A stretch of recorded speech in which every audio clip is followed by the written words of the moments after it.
Okay, flypegasus.com. It's positioning on the runway, and then we have Air Algeria on at the end of the runway there. So fly Pegasus right in front of us. 8321. That's flypegasus.com. And then we have Corsair.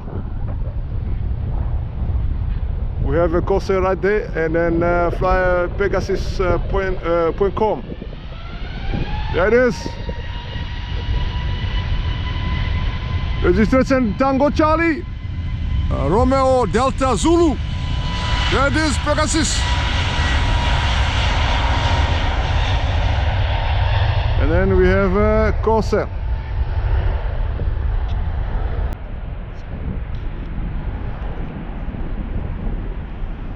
And then here we see it's pushed back. No, you're joking.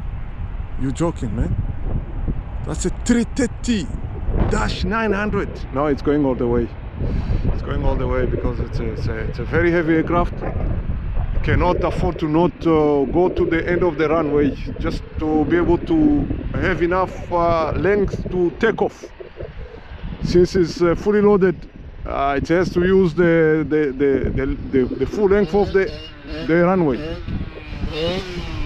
That's a Algeria position. Roaring for takeoff.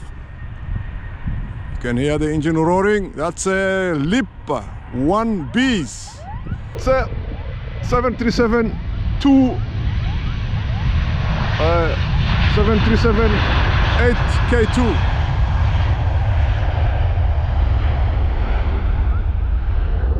Transavia is going to go first because that is going to take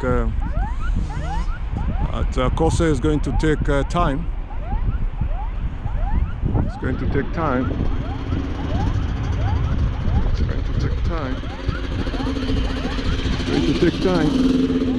No, it's gonna let it go without delaying. I don't know. Transavia is going first.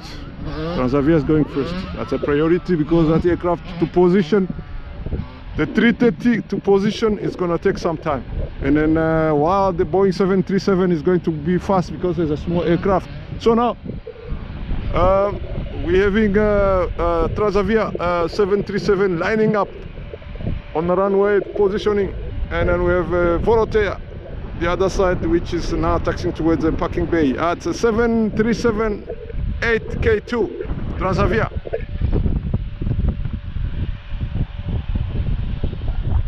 That is a 330-900 Corsair. That is here Transavia, which is roaring for takeoff. Foxtrot Hotel Tango Victor Papa. Hotel Tango Victor Papa Foxtrot. That's a 737-800.